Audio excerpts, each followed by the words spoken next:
and gentlemen. It's a little windy out here, but look at that sky behind me. And I am going to walk the other way, but I just wanted to come up here for a view. So nice to see everyone. Hi, Michelle. Hi, Diane. Rusha. Oh, my Mary Beth. Nice to have everyone here. Hey, Chloe. I believe, Chloe, I got to be somewhere north of you. Hello, bonsoir. Hey, Martine. Lovely to have you all here. But hey, Janine, nice to have you all joining in, ladies and gentlemen. So I believe we are already on time. Hi, Paula.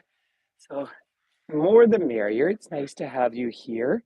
That's good, Aaron. I'm in a bigger town. Probably plays part of the role. Hi, Sarah. Nice to see you here. So I'm just down by the Carrowbag River here. So I am in Westport, County Mayo. It's nice to see the Gangs Hall here.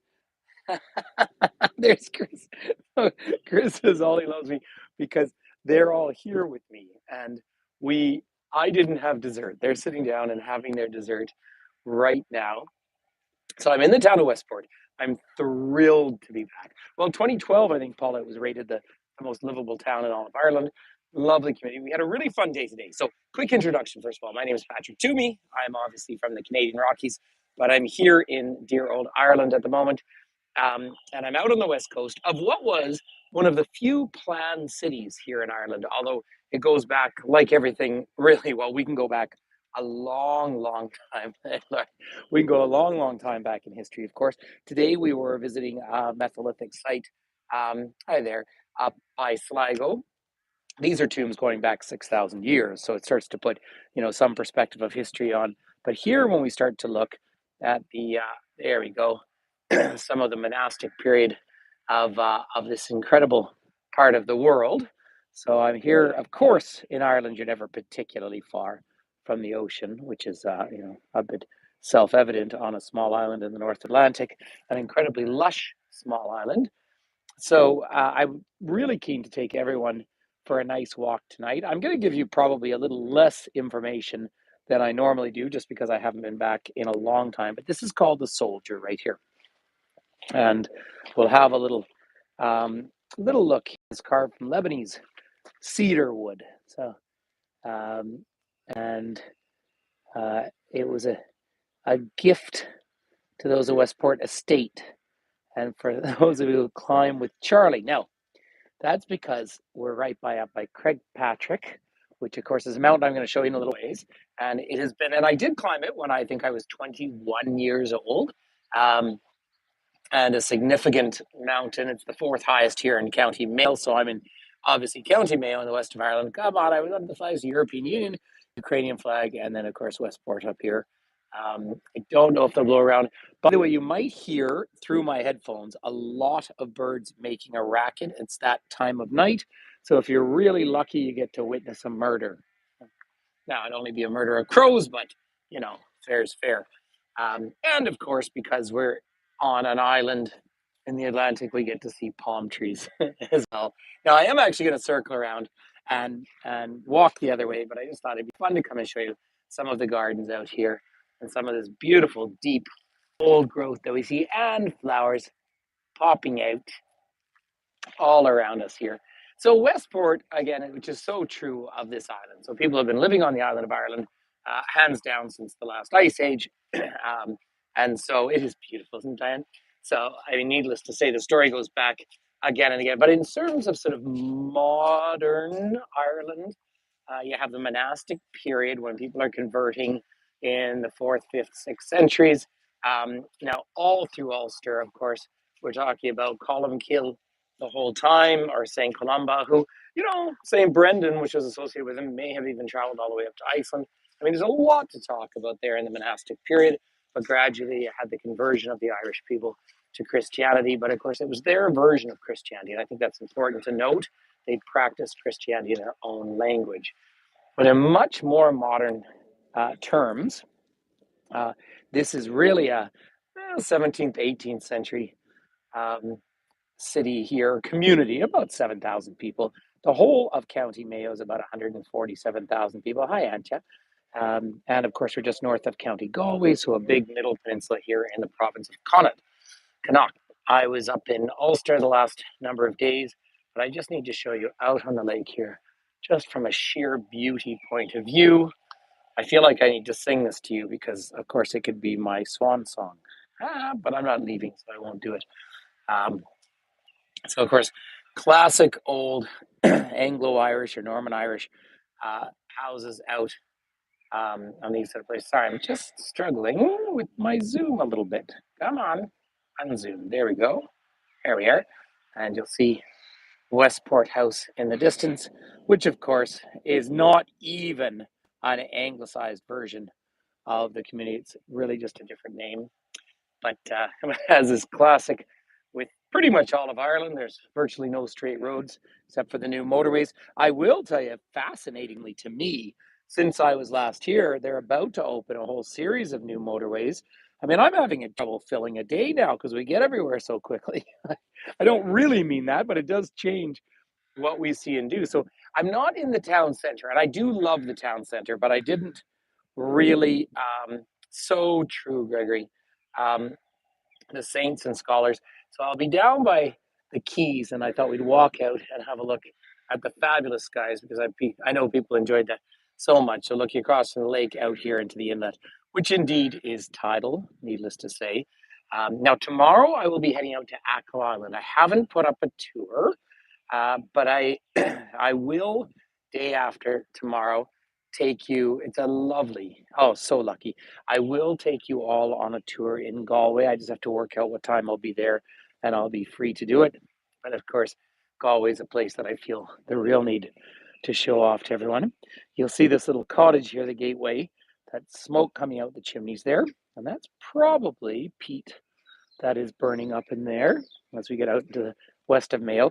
Now, Mayo here and County Roscommon next door were the most destroyed communities during the Great Hunger of the 1840s, of course, which changed Ireland forever. That's definitely peat. Even though it's blowing in the other direction, I can smell it. If you're unfamiliar with peat or bog, whatever you want to call it, turf, we were watching people cutting it just the other day, and they were cutting the turf, and that is hard, hard work. Now, I say that I did as a well, much younger person I am now. When I was living here in Ireland, I did cut some peat, but I mostly harvested spuds, and it's hard work. Now, these are classic Irish dories. Um, Erin, it's a great question. The smell of the peat, and that's a true comment, Chloe, about the destruction, and that's why it's mostly protected now. It smells like earth, and because it's a very damp thing, you cut it. Bog, bog as defined is quite easy. It's where you have greater rainfall than you do have evaporation, and so the earth becomes soaked. And that's sort of the fundamental formation of bog. But then you can cut it into bricks and leave it out to dry. The thing is, it takes thousands of years to really form bog, and therefore, when you take it and dry it, and I mean, it's fine if it's a few cottages out in the country. It's a whole different thing if there's millions of people living off it. So it is a unique smell. I like it, although I think in the Western Isles of Scotland, the northwest of Ireland, we live in a low thatch cottage. I can't really give you an example. There's an old boathouse here, but you get a sense of a small one.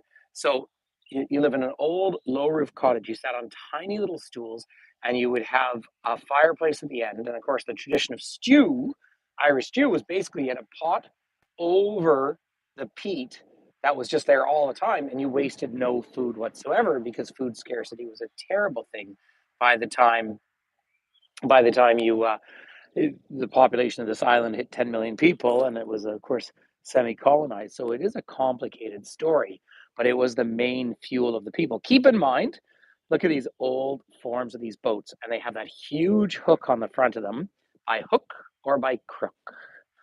And the hook, of course, was made to tackle the massive waves and storms that you can have in the North Atlantic. Now, I've had a few very distinctly calm days, but goodness me, I assure you, you can have many that are not calm. So, coming back to that story, though, and it was interesting. It was quite fun. We were out with an archaeologist today at the megalithic tombs, and I had explained to my group before that historically this island would have been fully forested, and the guide, a fellow named Kevin, who was just brilliant, up at Carramore, used a line that I will repeat when I come back here. And it said, they say in the early days of settlement in Ireland, a squirrel could cross the island without touching the ground. It was so treed. And now Ireland's distinctly not treed, and that we can trace that back to all sorts of things, from the introduction of domesticated animals to, of course, the Cromwellian attacks. And of course, the country became quite barren for a long period of time. Now, lush, productive soil, so that's why, of course, it's one of the most important areas historically of Europe because of that great productivity of land. Eyebrows. Um, but what a different world Ireland looks like today than it would have in the pre-Neolithic and the hunter-gatherer periods, and then the Neolithic periods, and then of course the long periods of settlement and colonization and migrations of people. So we're out here in the west of Mayo. You will hear the Irish language spoken in addition to English, needless to say. It was fun coming down. A lot of support for Ukrainians around here. You see Ukrainian flags. And I don't know the exact number, but a huge number of hotels in Ireland right now are not actually available for the tourist public or the working public because they're actually housing Ukrainians. But Ireland, of course, has one of the smaller countries within the European Union, but takes its roles and its responsibilities very seriously.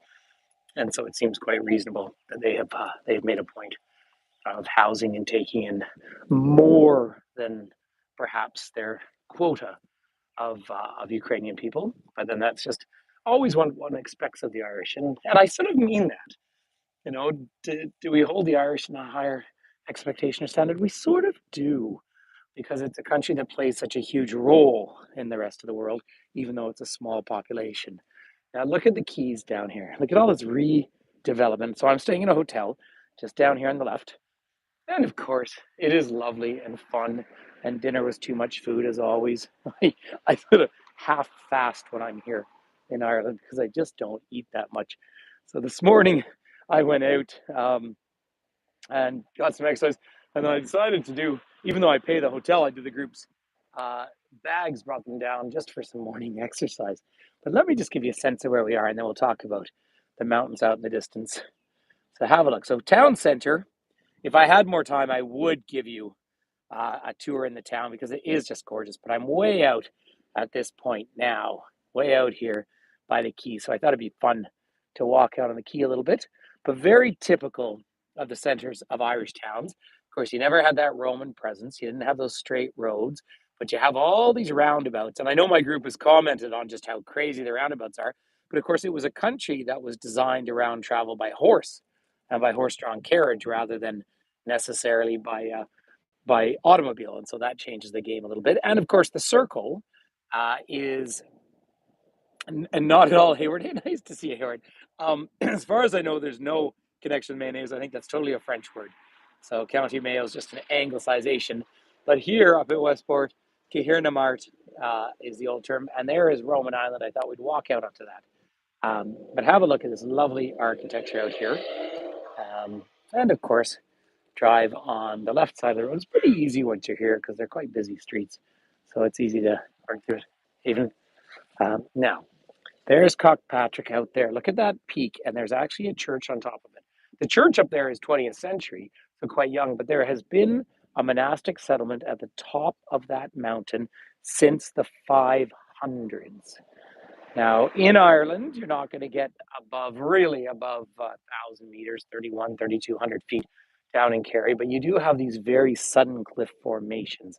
I did finally just put up a quick TikTok. I guess I hadn't finished it from looking out at Slieve League up in Donegal yesterday, which gets up to 600 roughly meters, 1,972, nearly 2,000 feet above sea level. Look at that fabulous mountain formation. They look volcanic. They're not. I married another mountain. That's right. Now this one, say at age 21, I think, or maybe 22, I climbed up that, but it is a pilgrimage act, and I'm not a pilgrim by nature. So it's quite interesting. And there's a time of year I really um, did you, Pat? Yeah. Well, that's right. It's a spiritual, and I did it most respectfully. Right. It's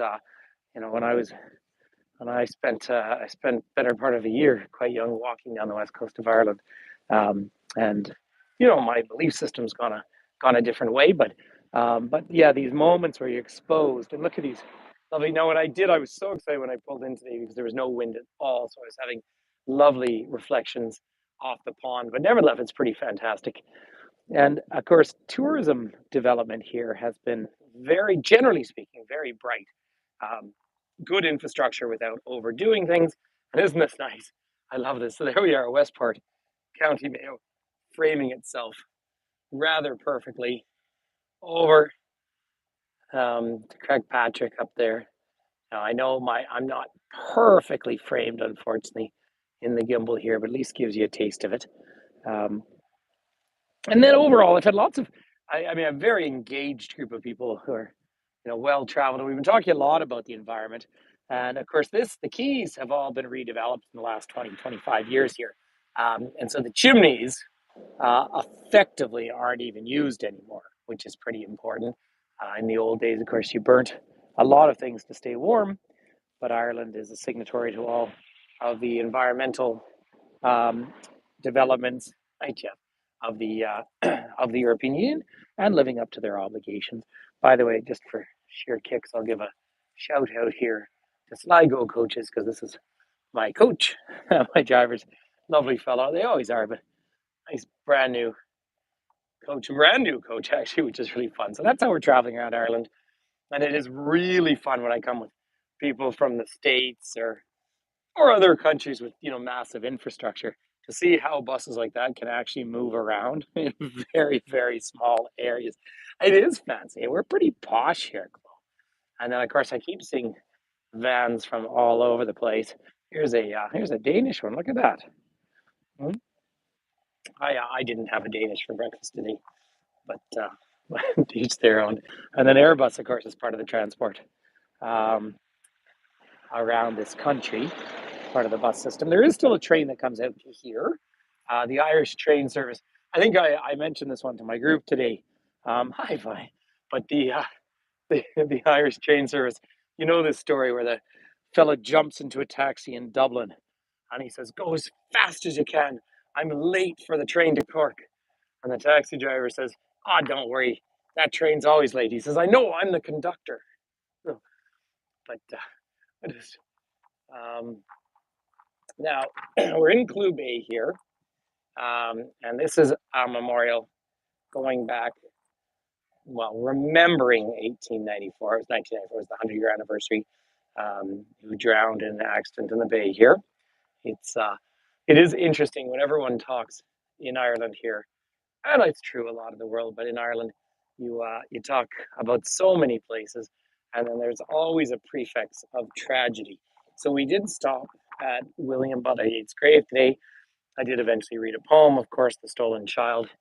Come away, O human child, through the willows and the wild, with a fairy hand in hand, for the world's more full of suffering than you may understand.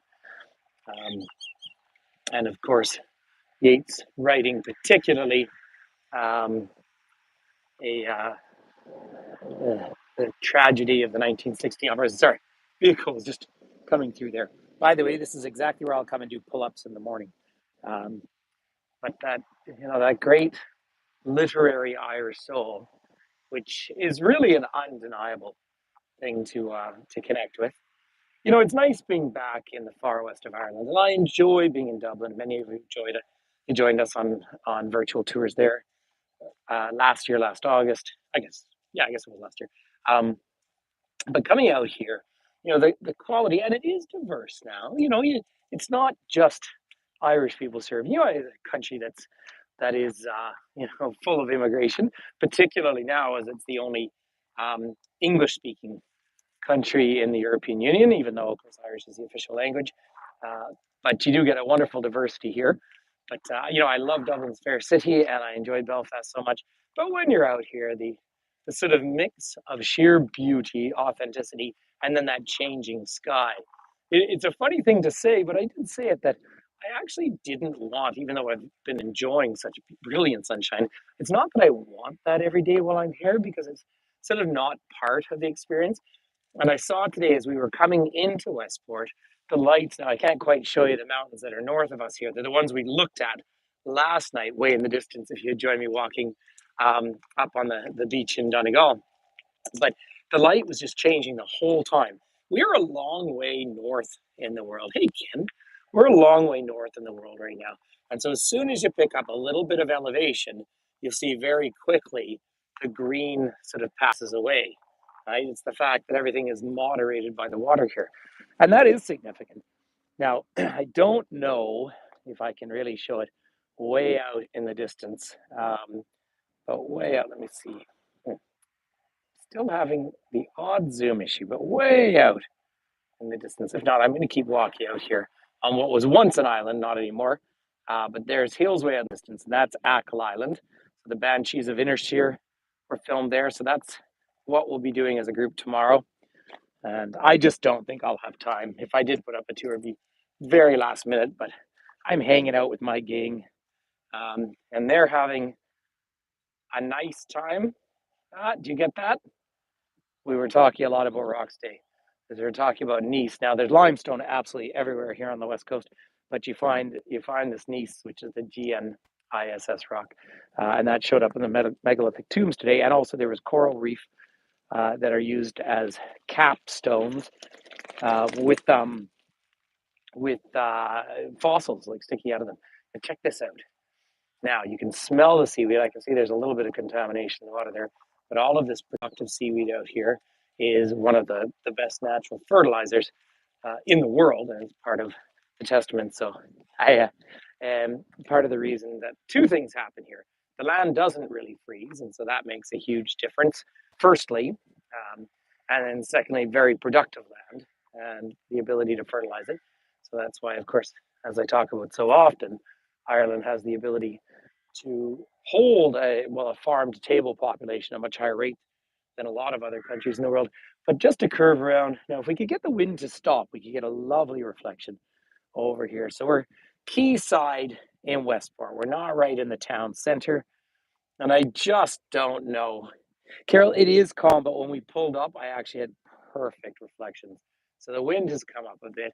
Often windy, of course. I mean, Ireland is, even though we see the mountain formations like that, you've got loads of microclimates, but it's a low country, and therefore, and we're perched out. Um, uh, oh, hi, Lisa. Now, let me answer that question. Great question. Um, it's low, and so the weather moves across, and we are very much in the North Atlantic. Sorry, Lisa. Mom said, "Do they get red tide?" No, as far as I know, and I'm more than happy to stand corrected. I don't think red tide. Um, maybe down the south of Ireland, but I don't think of it as a problem up here. Red tide is a huge issue, of course, in the Pacific, down the west coast. So, but I don't think so, but I don't feel as though I can speak to that particularly authentically. So, I think it's important, you know. No, it's important. Okay, thanks, Paul. I've never heard of it. So what we're being asked about red tide? Um, that's true, Gregory. That is true. Although they do have Maltese, but you're right. Um, that's a very fair comment. Gregory's just saying that Malta is an official English language.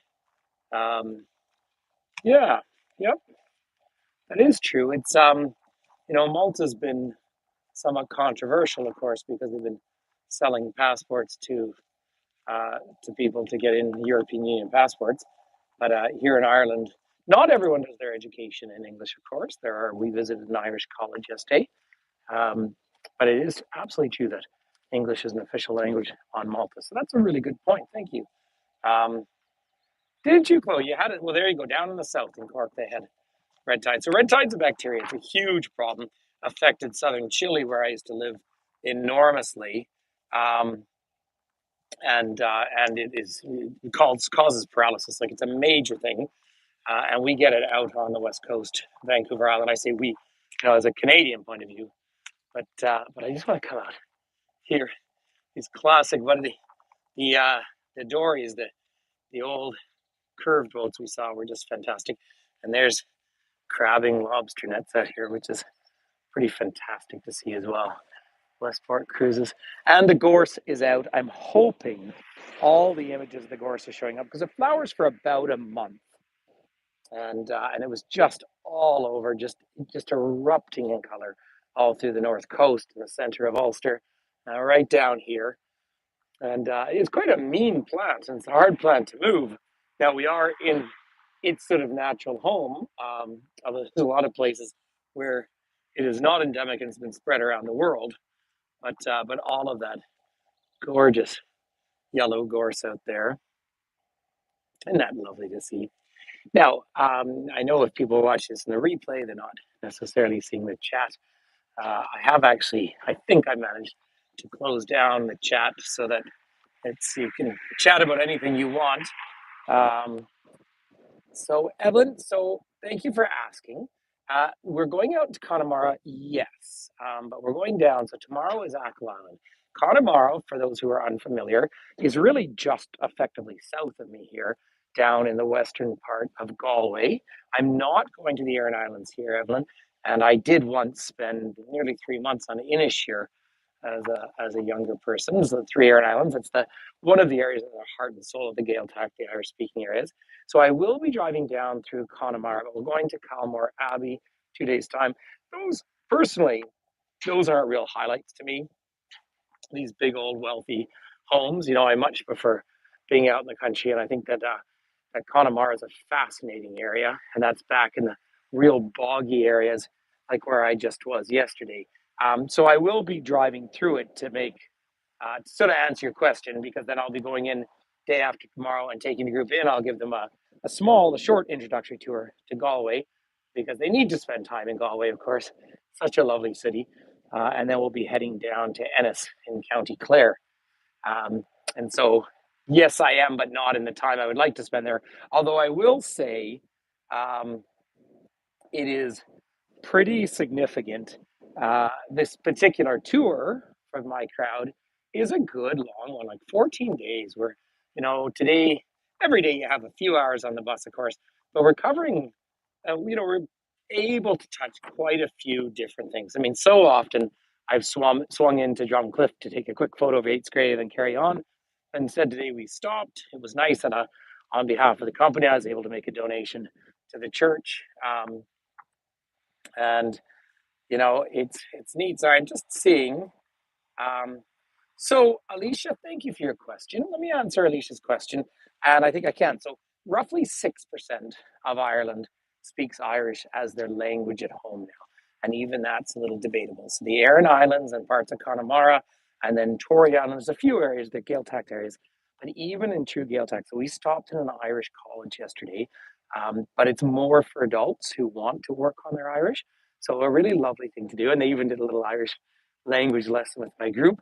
My group, as always, if you've never been around the Irish language, you get really caught up in the phonics quickly, because it is totally the opposite of a language that you just pronounce what you read, right?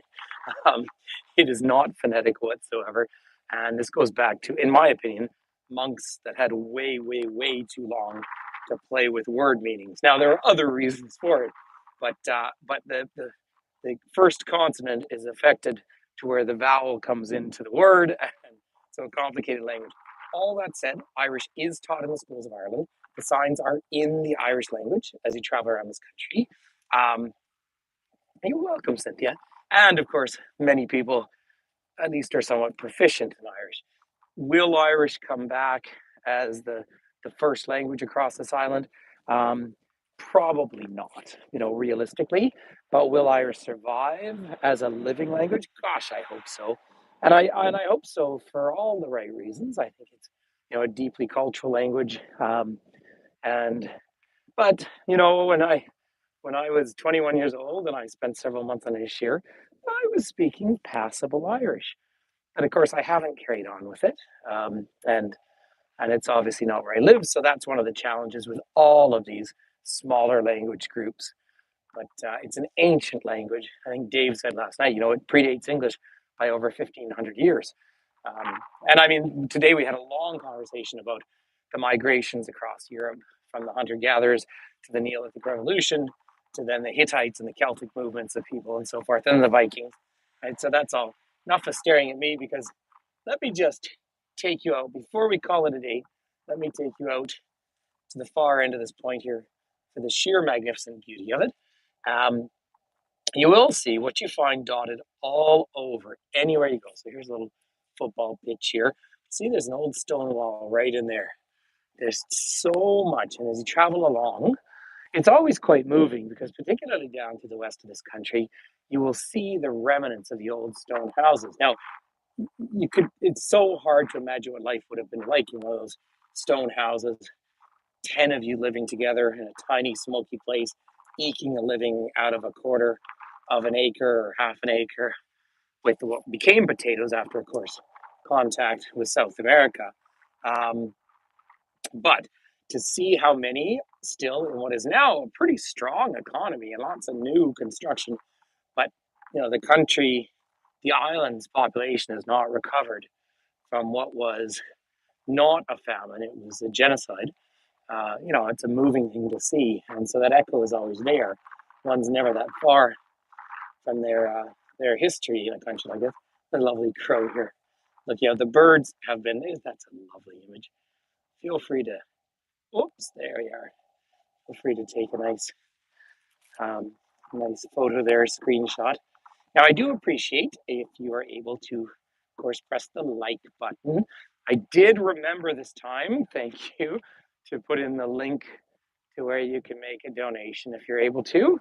I mean, I do this, of course, for the love of it, but I also do this for the fact that many of you who've gotten to know me, I travel extensively and almost nonstop around the world, and I love it, but it is very, very fatiguing.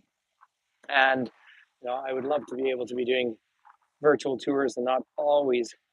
So whilst I must admit, after the close down of Hago, I had a few weeks there of waking up at 5 a.m. with conference calls and then running tours. I'm exhausted, but it's nice to take everyone out for a walk. And I don't even mean to say that out loud, but I've been amazed. I napped yesterday, and when I got to the hotel today, I took a half-hour nap. And that's not really my style, but all that noted, you get out to the Atlantic Ocean like this, and you feel that fabulous wind, and you can see why this became such a center of these monastic movements as well. Now, I showed the group yesterday, I was able to show them just fleetingly a few of the old beehive formations where the monks used to sit inside them and meditate. And some of those monastic settlements have lasted well over 1,000 years. And guess that always raises the question: how did they survive, as the monks were celibate like their fathers before them? This guy is Evelyn. You are exactly right. So I live, of course, at 1,500 meters. I live way, way, way higher than that mountain, and I live a long way from the ocean. And when I come back, particularly to Ireland, probably because I have a sense of being at home here in this country, and a sense of just the welcome and the connection. But my fatigue, it's my desire for exercise in the morning is really high. And then yes, that heavy air, clean, oxygenated air really does. So that side of it is just so nice. And then I have to remind myself that whilst I generally enjoy Irish food enormously, I mustn't fill myself, because I just feel so full. So, um, so I do want to. There's a view of the actually. Yeah. Now, also a couple of other things. If you're rewatching this, you might not get the measure of it. But a couple of my friends, I believe my friend Sayuri in Bahia, just did her first Discover Live tour today. I hope that went really, really well. I had texted with her earlier, and I believe my friend Elizabeth and Eric, but these are people that I support enormously. When I have a little bit more time in my life, I will pay to go on their tours. Um, yes, Laurie, he does. Mean that? Yes, I have I have a bus tour. I have a group of 23 on this, so it's actually the perfect size. It's kind of not too big, and they're friendly, engaged people. Um, and so yes, I am running a tour to Ireland here. Now it's a custom trip, so I even took them to Knock today, which is a holy site, and it was a Sunday, so it was feeling quite busy and religious. But it's that fine line always of trying to squeeze in as much as possible with also just having time to enjoy these places. You need time to go for a walk and to enjoy it. So, yes, I do. For years and years, I've taken large groups of people. Hmm. Um, oh, Anta, it's a great question. This particular tour is focused mostly on the west of Ireland. Um, this would be now. Many of the people in my group have not been to Ireland before, uh, and it's not grabbing. You're having trouble finding the U.S. Sorry, it's not necessarily touching all of the most famous sites, but it is going a whole lot deeper into areas. So we're not doing massive distances. We were in Belfast there for a couple of days, and it was fun. It was the first time I've ever started a tour in Belfast, and I love that because that's just testament to the fact that peace, right? That you can fly into Belfast. But this one really is called, more or less, is following this new circuit called the Wild Atlantic Way, and that's exactly what I'm on here. And I'm an outdoorsy sort of person, so it's can take yeah, it's pretty important from that point of view. So I hope that answers your question. So I can give a couple more minutes if there's any other questions, and I'm going to come and walk around the base of, and because my friend Paul is here, I do have to talk about. You see these rolled up rocks over there? Those are post glacial rocks, um, and you can always tell river rock when you see that sort of formation. But look at all this fabulous seaweed down through here. So um, yeah, I'm a little wild. There's a bit of that, the Irish rogue, and of course my dad was an Irishman, so and he definitely had that flair about him. And this is actually where I began guiding um, about 2, 3 years ago. It's hard to remember. Well, you're welcome. Here is some of the gorse, nice and close up here. I'm not flying home until May 5th. So I finish off on May 2nd here. I've got a couple of meetings in Dublin. So I will probably go over either late on the 2nd or on the 3rd to London. And I will be doing, well, our friend Donna is doing a meetup in the UK, which will be nice and fun, but I'm trying to catch up with a couple of friends. So I'll get home May 5th. Believe it or not, May 6th, 7th, 8th, I've got private tours in the Banff area. And then I think May 10th, I fly to Winnipeg. So it's even. So I'm having a pretty busy time in the life at the moment. And then at the end of May, I will be in France. Well, I'll actually be in the Netherlands. No, Joanne, I will miss the coronation. That was on my side, kind of planned. So no, I will be flying away the day before. Oh, Sarah, it totally should be part of your bucket list. Absolutely, it's Ireland is magical, and Ireland's a place that you can come back to and keep sort of rediscovering. That's the Rosie. I will be staying with Mark, um, as in Mark and Lee. And Paris, I really will not be probably catching up with any guides there because I have two first cousins on planet Earth, and one of them lives in Paris, although she grew up in New Zealand. And so my one free evening will be that, and then I have people arriving um, that I'm taking on a trip out to the beaches. So whilst I would love to catch up with them, I really won't have time. But no, up there in Amsterdam, I'm doing a detour to catch up with Mark because we are personal friends. So that's the priority there. And of course, Lee came and stayed with us in the Rockies as well. Isn't this just gorgeous? So All right, ladies and gentlemen, but we all, on behalf of all of us guides, we appreciate you supporting all of us, um, and coming along for these walks. And really, I'm just sticking with this at the moment to keep everyone sort of engaged and feeling part of the community that we built up. And I know, you get pulled in lots of directions. Merci. Um, it's gorse, Sally. Um, um, yeah, Greg.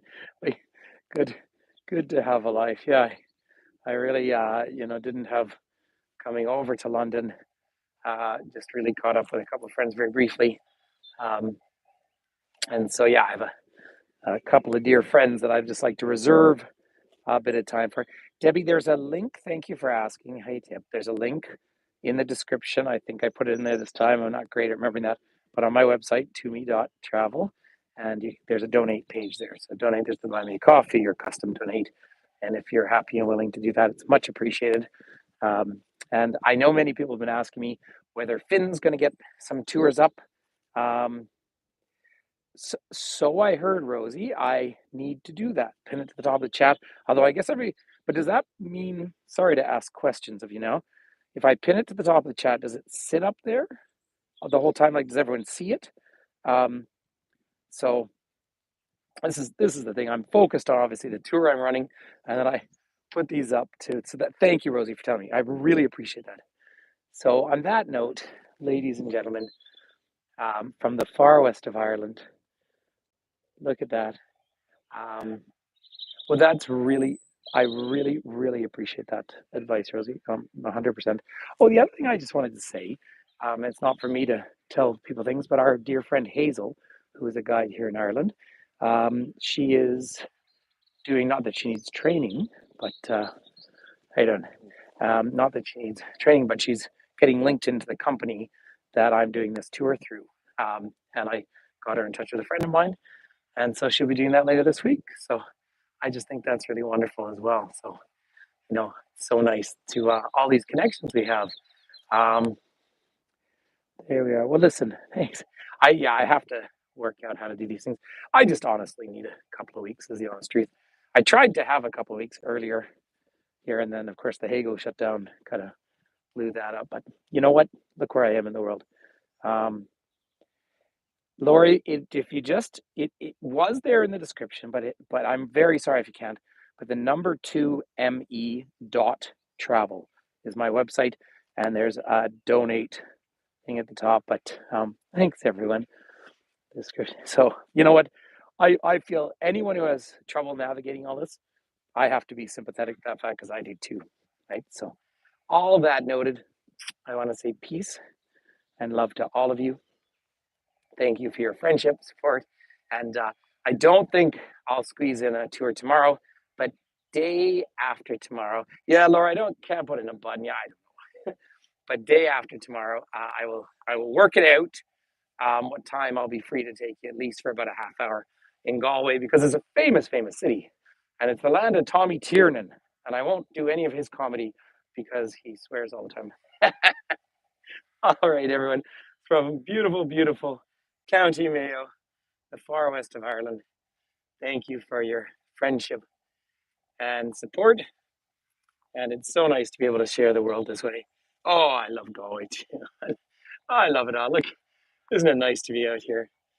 Hey, ça fait plaisir. I understand there's some music in the pub, so I might just make my way into the pub. I've heard this Guinness or something is quite tasty. I've never tried it myself, but I thought maybe I should probably experiment with one of those. It is Sunday though, and there's a famous song where you drink buttermilk all the week and whiskey on a Sunday. You're welcome, yeah. All right, now as the very last thing, and it's become part of our tradition here, so it's worth always hanging on to the end for this reason. I have to, as we start to sign off, and the sign off is very abrupt here. I do need to explain to you, as I head back to an Irish pub, how the elixir of life really works. So you go up to the bar person. I wasn't going to say bar man because it's often a bar woman or a bar person. And what you ask for, now this is the elixir of eternal life. So what you ask for, you say,